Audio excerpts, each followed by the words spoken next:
Assalamualaikum warahmatullahi wabarakatuh.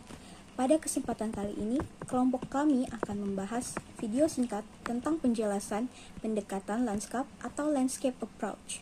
Sebelumnya, perkenalkan nama saya Risha Kasih Sriani, saya dari Prodi Manajemen Bisnis Pariwisata kelas 2A.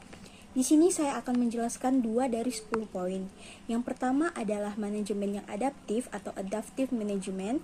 Yang kedua adalah titik masuk pertimbangan umum atau common concern entry point. Yang pertama, adaptive management atau manajemen yang adaptif. Manajemen yang adaptif adalah proses berulang-ulang yang terstruktur sehingga dapat membuat keputusan yang tepat dalam menghadapi ketidakpastian dari waktu ke waktu melalui sistem pemantauan. Adaptive management tidak hanya untuk mengubah sistem, tetapi juga untuk belajar tentang sistem, karena manajemen yang adaptif didasarkan pada proses pembelajaran, meningkatkan hasil pengelolaan manajemen yang sangat panjang. Lalu yang kedua adalah titik masuk pertimbangan umum atau common concern entry point. Titik masuk pertimbangan umum adalah solusi untuk masalah yang dibangun di atas proses negosiasi bersama berdasarkan kepercayaan. Kepercayaan bisa muncul ketika tujuan dan nilai yang dianut bersama. Namun, para stakeholder memiliki nilai, keyakinan, dan tujuan yang berbeda-beda. Setiap stakeholder hanya akan bergabung dalam proses jika kepentingan mereka dan mereka menilai bahwa hal tersebut merupakan itu penting bagi mereka. Proses dimulai dengan cara berfokus pada sasaran menengah yang mudah dijangkau dan dapat menjadi dasar bagi para stakeholder untuk memulai bekerja sama. Baiklah, saya akan melanjutkan penjelasan dari rekan saya tadi. Saya sebelumnya perkenalkan, saya Siska Narsa Fitriani. Saya akan menjelaskan tentang nomor 3 dan nomor 4, yaitu multiskala dan multifungsi. Yang ketiga yaitu multiskala. Berbagai pengaruh dalam sistem umpan balik mempengaruhi hasil manajemen. Hasil dari skala apapun dibentuk oleh proses yang beroperasi pada skala lain. Contoh pengaruhnya yaitu umpan balik, aliran, dan jeda waktu.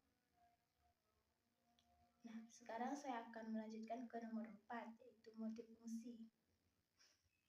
Lanskap dari komponen memiliki banyak kegunaan dan tujuan yang masing-masing bernilai. Cara yang berbeda oleh pemangku kepentingan yang berbeda. Interaksi, kebutuhan, preferensi, dan aspirasi, serta kesulitan dalam mengukur dan mengelola. Interaksi di antara berbagai fungsi ini telah dipelajari secara ekstensif di Eropa. Baiklah, hanya itu yang bisa saya sampaikan, kurang lebihnya mohon maaf. Maka akan dilanjutkan oleh rekan saya yang selanjutnya. Sekian, terima kasih. Baiklah, saya Desma Natalia Samantha Simbolon. Di sini saya akan melanjutkan pada bagian multi-stakeholder dan negosiasi and transfer change logic. Pada bagian multi-stakeholder atau beberapa pemangku kepentingan, yaitu berbagai pemangku kepentingan membingkai dan mengungkapkan tujuan dengan cara yang berbeda. Kegagalan untuk melibatkan pemangku kepentingan secara adil dalam proses pengambilan keputusan akan menghasilkan hasil yang kurang optimal dan terkadang tidak etis. Semua pemangku kepentingan harus diakui meskipun mengejar efisiensi dinegosiasikan. Solusi mungkin hanya melibatkan sebagian pemangku kepentingan. Solusi harus mencakup distribusi manfaat yang adil dan insentif. Mengembangkan pendekatan lanskap memerlukan proses iteratif yang sabar dalam mengidentifikasi pemangku kepentingan dan mengenali keprihatinan dan aspirasi mereka. Kemajuan membutuhkan komunikasi yang perlu dikembangkan dan dipelihara dan saling menghormati nilai-nilai sangat penting. Seringkali ada kebutuhan untuk mengatasi konflik dan masalah, kepercayaan dan kekuasaan pemangku kepentingan dan keprihatinan mereka tidak statis tetapi akan berubah, meskipun banyak lembaga manajemen bercita-cita untuk melibatkan semua kelompok pemangku kepentingan dalam mengambil keputusan biaya transaksi untuk melakukan hal yang komprehensif bisa menjadi penghalang dan kesepakatan total bisa sulit dipahami. Dan pada bagian negosiasi and transfer change logic atau logika perubahan yang dinegosiasikan dan transparan, kepercayaan di antara pemangku kepentingan merupakan dasar pengelolaan yang baik dan diperlukan untuk menghindari atau menyelesaikan konflik. Transparansi adalah dasar kepercayaan. Transparansi dicapai melalui proses dan perubahan yang dipahami dan dinegosiasikan bersama dan dibantu oleh tata kelola yang baik. Kebutuhan untuk mengkoordinasikan kegiatan oleh beragam aktor masyarakat bahwa visi bersama dapat disepakati ini membutuhkan konsensus yang luas tentang tujuan umum dan tentang kekhawatiran serta tentang opsi dan peluang. Semua pemangku kepentingan perlu memahami dan menerima logika umum, legitimasi, dan kebenaran untuk suatu tindakan dan menyadari resiko dan ketidakpastian membangun dan mempertahankan konsensus. Semacam itu merupakan tujuan mendasar dari pendekatan lanskap. Berbagai upaya untuk mengamankan konsensus seputar proyek konversi lahan tropis besar dan meluasnya penggunaan prinsip persetujuan bebas didahulukan dan diinformasikan, menggambarkan potensi dan kesulitan untuk mencapai kesepakatan luas tentang isu-isu tersebut. Perkenalkan, nama saya Murni. Di sini saya akan menjelaskan prinsip pendekatan lanskap yang ketujuh, yaitu klarifikasi hak dan tanggung jawab. Dan yang kedelapan, pemantauan partisipasi dan ranah pengguna. Prinsip yang ketujuh yaitu klarifikasi hak dan tanggung jawab.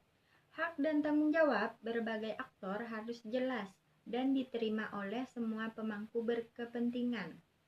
Klarifikasi klaim yang bertentangan akan memerlukan perubahan, idealnya dinegosiasikan yang mungkin legal atau informal. Ketika konflik muncul, perlu ada sistem yang sah untuk arbitrasi, keadilan, dan rekonsiliasi. Dekade terakhir telah melihat perubahan besar dalam mandat dan budaya pengelolaan lembaga pengelolaan sumber daya manusia. Memperjelas hak dan tanggung jawab sekarang menggantikan pendekatan perintah dan kontrol.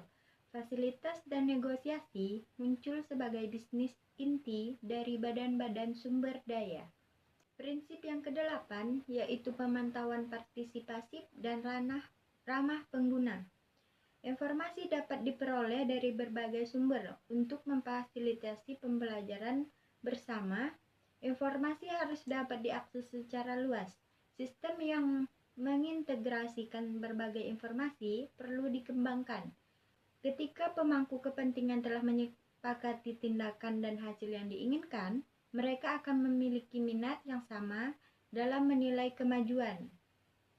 Dalam pendekatan lanskap, tidak satupun pemangku kepentingan yang memiliki klaim unik atas informasi yang relevan dan valid. Sistem pengetahuan yang berbeda harus diakui. Semua pemangku kepentingan harus dapat menghasilkan, mengumpulkan, dan mengintegrasikan informasi yang mereka perlukan untuk menginterpretasikan aktivitas, kemajuan, dan ancaman. Prinsip 1. Pengumpulan dan interpretasi informasi merupakan bagian penting dari pengembangan dan pemutakhiran teori perubahan yang menjadi dasar pendekatan bentang alam.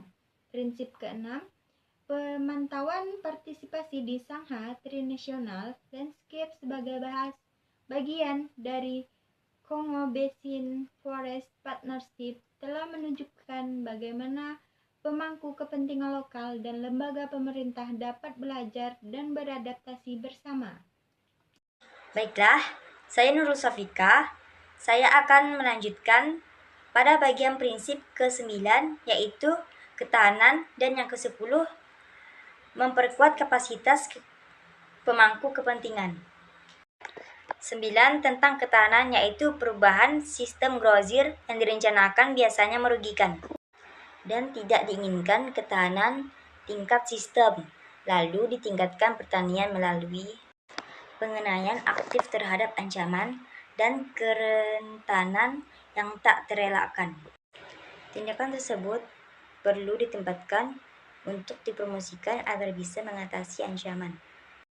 Yang ke-10 tentang memperkuat kapasitas pemangku kepentingan, yaitu orang membutuhkan kemampuan untuk partisipasi secara elektif dan untuk menerima berbagai peran dengan tanggung jawab.